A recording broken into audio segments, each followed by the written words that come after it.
Hi, this is Deborah from Affordable Law for You, and today we're going to look at matrimonial finances and how the courts decide who's going to get what. Now, you know that my ideal is for you to go ahead and go to mediation. It's the cheapest way to resolve matters. You don't want to be throwing lots of money at lawyers if you don't have to. But if you can't agree, then this is what the court is going to take into consideration. Number one, earning capacity.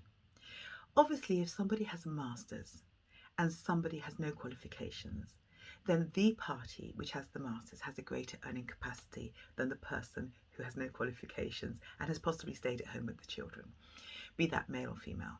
So that's one thing the courts will look at. The second thing is age. If you're 37 and your partner's 67, it's common sense that your partner is just coming up for retirement, so your earning capacity is going to be greater.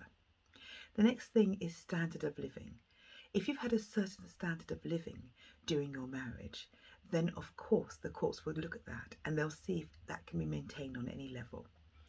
Next thing is children. Children are paramount. Nothing is more important than children as far as the court is concerned. Who has responsibility for the children? Who has the day-to-day conduct for their lives? Who has the greatest financial responsibility?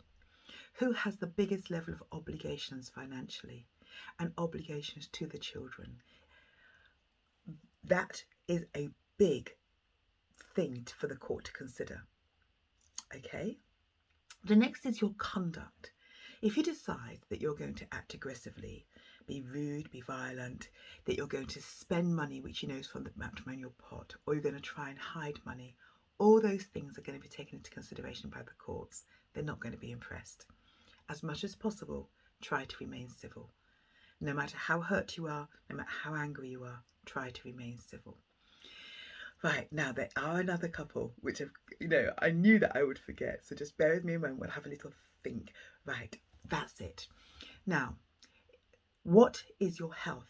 Mental health and physical health will be taken into consideration. Does your partner have a mental disability? Do they have a physical disability? Obviously, if they do, their needs are greater than yours.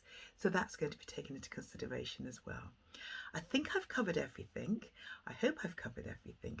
But those are the things that the court are going to take into consideration when deciding who is entitled to what, when dividing up the assets of a marriage.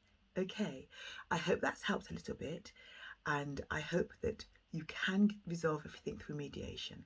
In the meantime, have a brilliant and gorgeous day and look after yourselves. Bye!